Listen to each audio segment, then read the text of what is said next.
third part of Madhu Siegler's podcast series on conflict as part of the Improvisations on Growth podcast series. My name is Adina Arhira, your hostess for this series, and I invite you to listen with your minds and hearts and to ask yourself questions just like Madhu and I have, and even more to open yourself to exploration and growth. We are a culture of responding to aggressiveness with aggressiveness most of the time.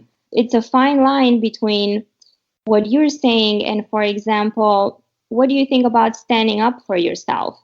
So you have this person and who's very irritated, and maybe he'll start calling you names, and maybe he'll yell at you, and maybe he'll be mean to you for no reason. And we use this a lot, and we teach our kids and to stand up for yourself.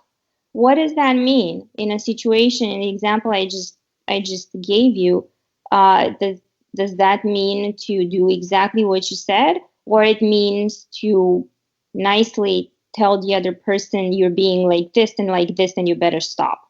I'm not sure I have a general answer for this.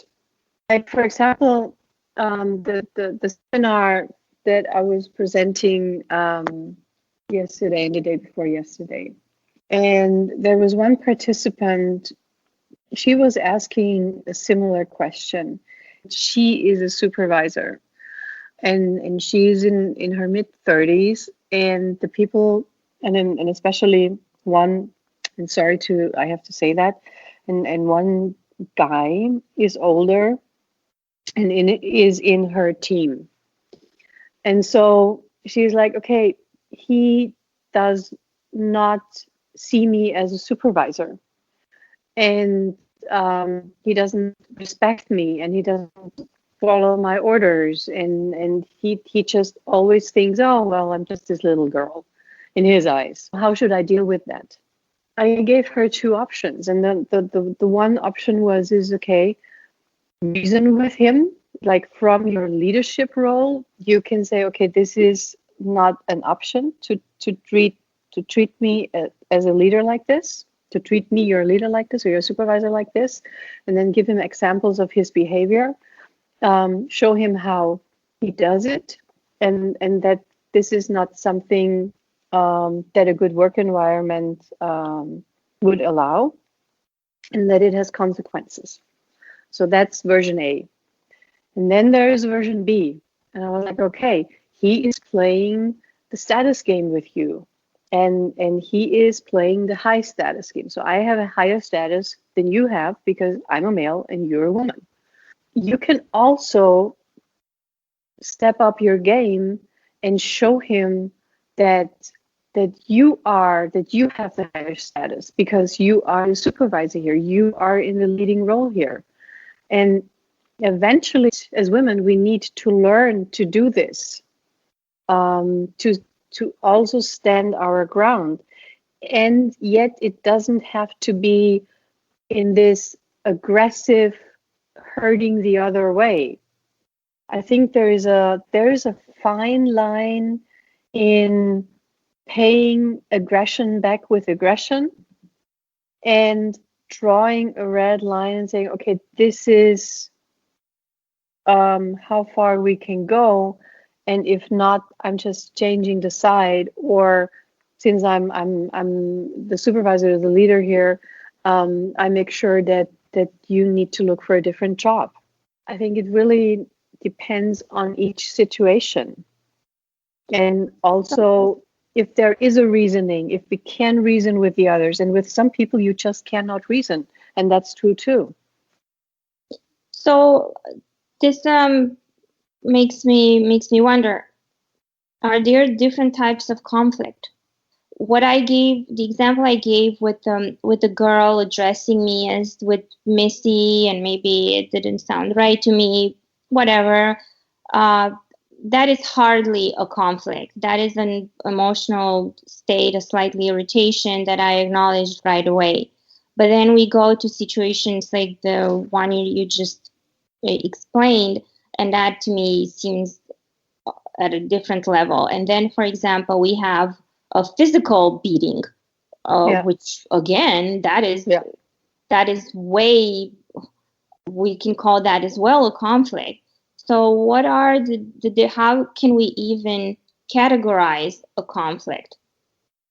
Yeah, that's a really good question. There is physical threat, of course, and then there are, as we especially now see in our world, there is political conflict. So there is my interest, there is your interest, and we go to war over that. What it needs is the willingness of people participating, that they needs to be willing to let go of aggression, let go of hatred, and let go of judgment.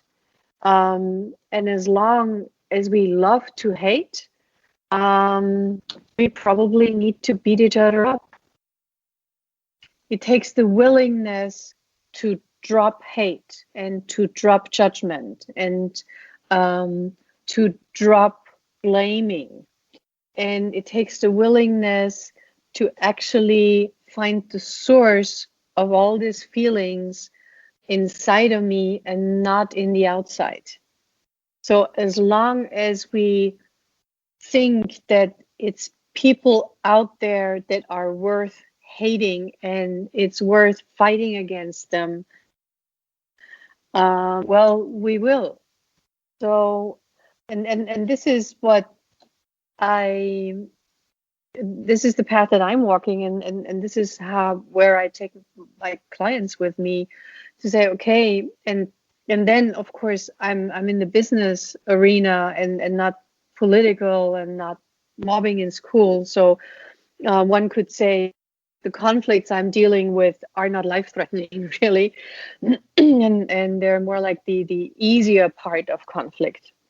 And yet, I still believe that the overall concept we can apply to any general conflict, and there are experts out there who try to mediate between conflicting parties. And there's one expert out there I really admire, and I think he's doing great work, and his name is Marshall Rosenberg. And he even mediates political, real life-threatening conflicts and tries to get the parties at the table and tries to find common ground and common interest. And it's also a matter of how we articulate ourselves when we are in a conflict. Like maybe you, Adina, and also our listeners, it's definitely true for myself. I know when I'm really angry, oh boy, the way I'm expressing myself gets really hurtful. So the important part is to acknowledge that and not to let myself get that angry that I start hurting others with my words. And this, I think, is the responsibility that we all can take. Thank you for listening to the third podcast developed around the very common yet quite complex topic of conflict. If our discussions have enticed your curiosity and generated food for thought, make sure you share your impressions with Madhu by emailing her at madhu@einsiedler.at or by interacting on her social media.